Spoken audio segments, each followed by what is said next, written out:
మనకి ఆలయాల్లో డబ్బులు ఎందుకు కలెక్ట్ చేస్తున్నారు? డబ్బులు కలెక్ట్ చేస్తున్నామంటే అది ఉత్తినే చేయట్లేదండి. వివిధ సంస్థలకి,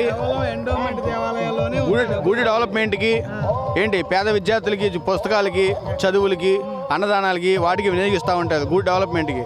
అంతేగాని పాస్టర్ లాగా తీసుకొని జేబులో వేసుకొని మేళ్ళ మిత్తులు కట్టుకొని, ఇప్పుడు మా ఇళ్ళలోనే ఉన్నాడు పాస్టర్. ఇంతకుముందు సైకిల్ మిత్తు ఎక్కేవాడు, ఈరోజు 5 సంవత్సరాలు కారు కొన్నాడు. ఎక్కడి నుంచి వచ్చినాయి ఆయనకి? ఎలా వస్తుంది? భక్తుడిలాగే ఉంటున్నాడు. పాస్టర్ చర్చికి వెళ్ళినాడు, చర్చిలోకి వెళ్ళాడు ఉన్నాడు. ఆడ ఎదగట్లా. పాస్టర్ మాత్రం సంవత్సరానికి ఒక బిల్డింగ్ కడుతున్నాడు. ఎక్కడి నుంచి వస్తున్నాయి డబ్బులు? ఎవరు ఇస్తున్నారు తనకి? ఏమీ లేదు. ఈ కష్టం చేసుకునే వాళ్ళు ఏంటంటే ఒకటే మాట, దేవుడు నీకు వారమాలు పని కల్పించాడు, నువ్వు దేవుడికి శనివారం కానీ ఆదివారం వచ్చి ఇంత ప్రతిఫలం ఇవ్వాలి, లేకపోతే నువ్వు శిక్ష పడతావు అని చెప్పి భయపెట్టి ఆ వారం సంపాదించిన సగం సొమ్ము లాగేసుకొని పండుస అని తొక్కని తోటకూరని వాళ్ళు మిదులు కట్టుకుంటున్నారు. చేసేది ఏమీ లేదు. దేవుడు ఏది ఆశించడండి, మనం ఇస్తాం అంత మటుకే. మనకు నచ్చితే ఇవ్వాలి, డిమాండేషన్ ఉండకూడదుగా. మా దేవుడు ఎవరిని అడగలేదే. మనకు నచ్చి కానుకలు ఇస్తున్నాం. దేనికి? గుడి డెవలప్మెంట్కి, వాటికి వీటికి చేయడానికి, ఉపయోగపడడానికే కానీ వేరే దానికి చేయట్లా. ₹1 అయినా మాది వేస్ట్ వృధా అయిందని చూపించమనండి. వేస్ట్ అవ్వదు. కానీ వీళ్ళు ఏం చేస్తున్నారా? ఎంతకాడికి వాళ్ళ వరకే చూసుకుంటారు. ఇంక ఇక్కడ డబ్బే అక్కడ దానికి ఏమంటారు, ఇమాములకి, పాస్టర్లకి జీతాలు తీసుకుంటున్నారు. హిందువుల దేవాలయాల్లో డబ్బులు, భక్తులు కానుకలు, ఈ డబ్బులు తీసుకెళ్ళి అలాగే ప్రభుత్వ ట్రెజరీ నుంచి ఈ మధ్య కాలంలో జగన్మోహన్ రెడ్డి అయ్యాము నుంచి ఈ పాస్టర్లకి జీతాలు ఇస్తున్నారు. ఇండియాలు కొట్టబడుతున్నాయి వాళ్ళ అయ్యంలోనే. అంతేగాని సనాతన ధర్మాన్ని నాశనం చేయడమే. అర్చక స్వాములకు కూడా జీతాలు ప్రభుత్వం ఇస్తుంది కదా. అన్నిటికీ లేదు. యాక్చువల్లీ చెప్పాలంటే హిందూ దేవాలయం, పెద్ద దేవాలయాలు, తిరుపతి అమ్మవారు, ఇలాంటి పెద్ద దేవాలయాలు మా సొమ్ము ఏదైతే పేద దేవాలయాలు ఉన్నాయో, గ్రామీణ దేవస్థానాలు బాధపడిపోయిన గుళ్ళు ఉన్నాయో అక్కడ ధూపదీప నైవేద్యాలు కూడా అవకాశం లేదు. ఆ డబ్బులు దీన్ని ఖర్చు పెట్టాలి. దేశాభివృద్ధికి, గ్రామాభివృద్ధికి ఉపయోగపడాలి, మంచినీళ్ళ కాటికిటికి. అంతేగాని వీళ్ళకి జీతాలు ఇవ్వడం ఏంటి? ఇమాములు కాదు. దానివల్ల ఉపయోగం ఉందా దేశానికి, ఈ సమాజానికి, ప్రజలకి?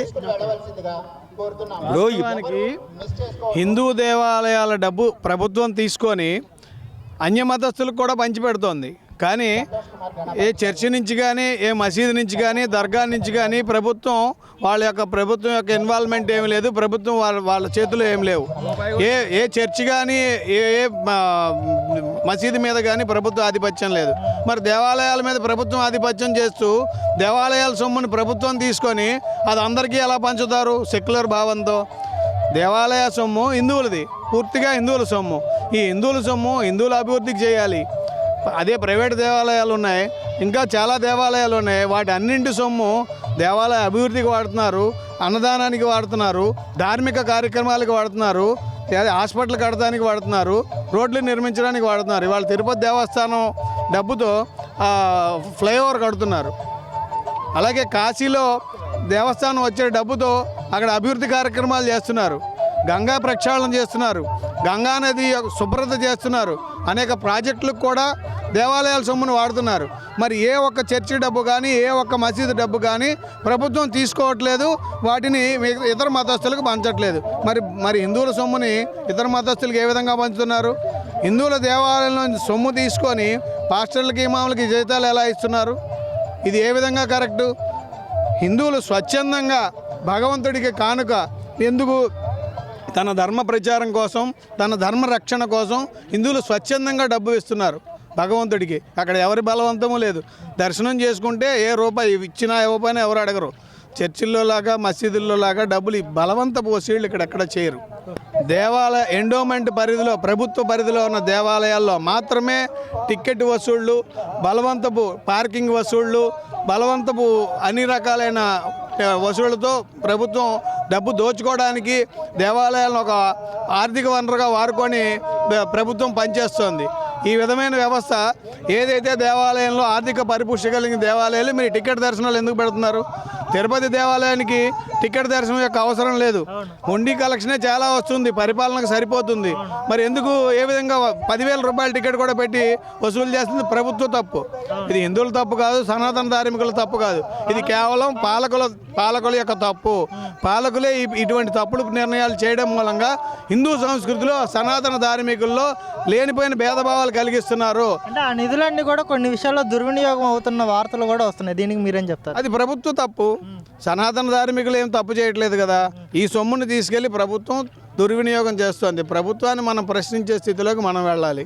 మనం ఇప్పుడు అడుగుతుంది కూడా, మన హైందవ సమ్మేళనంలో మనం అడుగుతున్న ఉద్దేశం కూడా అదే.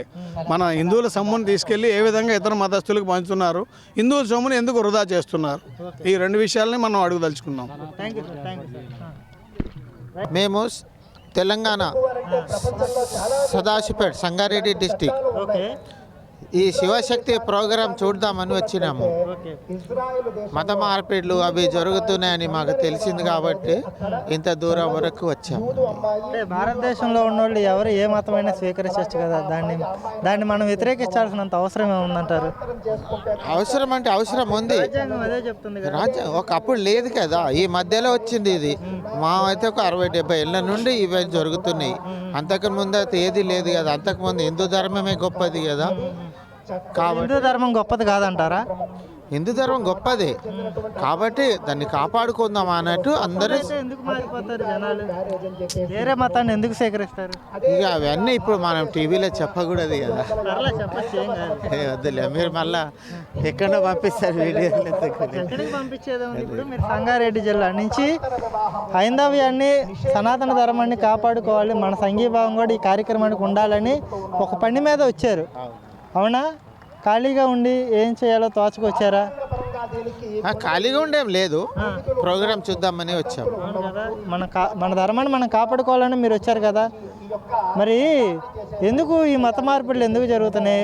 పాస్టర్లు ఎందుకు పెద్ద ఎత్తున హిందూ మతం మీద ఎందుకు దాడి చేస్తున్నారు? తిరిగి మీరు కూడా అదే స్థాయిలో దాడికి చేస్తున్నారు. వాళ్ళని గొర్రెలని మీరు అభివర్ణిస్తున్నారు కదా. ఎందుకు ఈ రకమైన వాతావరణం ముఖ్యంగా 2 తెలుగు రాష్ట్రాల్లో చోటు చేసుకుందంటే మీరేం చెప్తారు? 2 తెలుగు రాష్ట్రాలు కాదు, దేశం అంతేనే అవుతున్నది. దేశం అంతేనే అవుతున్నది. హిందూ ధర్మం మీద దాడి చేస్తుర్రు కాబట్టి అలా జరగకూడదు అని ఒకరికొకరు సపోర్ట్ చేద్దామని ఓవరాల్ ఏం చెప్తారు? మాకు అంతకనే తెలియదు. మీరు ఎక్కడి నుంచి రావడం? हमारे को नहीं आता हिंदी हिंदी तुम कहाँ से आता है? सदाशिवपेट संगाड़ी डिस्ट्रिक्ट ओके, शिव शक्ति देखने के लिए आए हम। कैसा है? अच्छा है प्रोग्राम, अच्छा है। ओके, क्या बोलता है वो? हिंदू समाज का पूरा गलत वातावरण करता है। क्या क्या क्या क्या बोलता है? ए वो नहीं बोलना अपन माइक पे वो नहीं बोलना। ठीक है।